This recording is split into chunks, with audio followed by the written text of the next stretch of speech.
la colère et même presque de la rage, il y en a aussi en Haïti. Et là-bas, le soulèvement dure depuis plus de 5 semaines.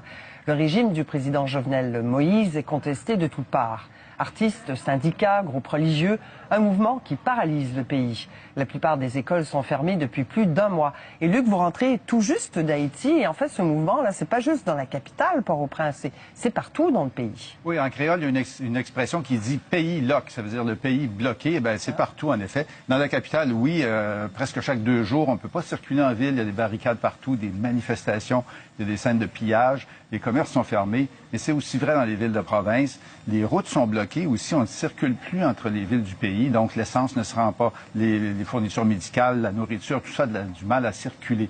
Donc le pays, l'autorité du pouvoir se désintègre et ça ouvre la place, ce vacuum du pouvoir, à la présence de groupes de gangs armés, mi-mafieux, mi-politiques, qui étendent leur pouvoir aussi en région.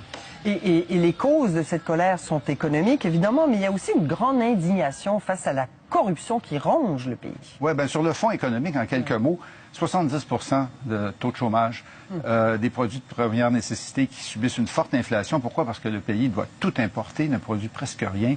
Et la devise haïtienne, la gourde, est en perte de vitesse constante par rapport aux monnaies étrangères.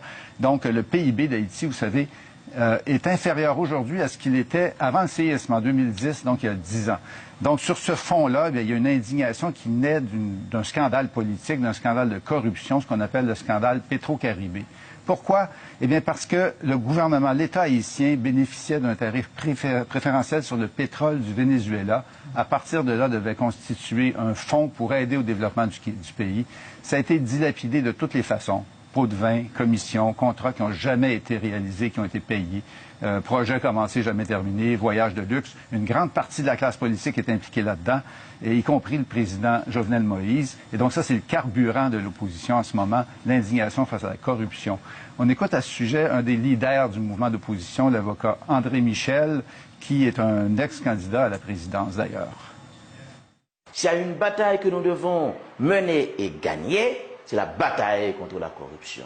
Parce qu'on ne peut pas accepter que des hommes et des femmes puissent dilapider, puissent voler plus de 4,2 milliards de dollars américains, alors que dans ce même pays où cet argent est volé, les gens n'ont pas accès aux soins de santé de base, les gens n'ont pas accès à la nourriture, les gens n'ont pas accès à l'éducation, il n'y a pas de route, il n'y a pas de logement. Cela est inacceptable et c'est pourquoi je l'ai toujours dit, la dilapidation des fonds Petro-Caribé représente un crime contre la collectivité nationale.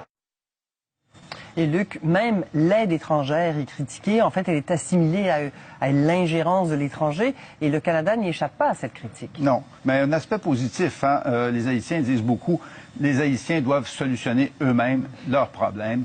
L'aspect négatif, c'est bien dehors tout le monde, dehors les Nations Unies, dehors les étrangers, en particulier ces pays qui ont beaucoup contribué à l'aide en Haïti, les États-Unis, le Canada, la France, qui sont assimilés à des pays d'ingérence qui viennent soutenir le président Moïse actuellement.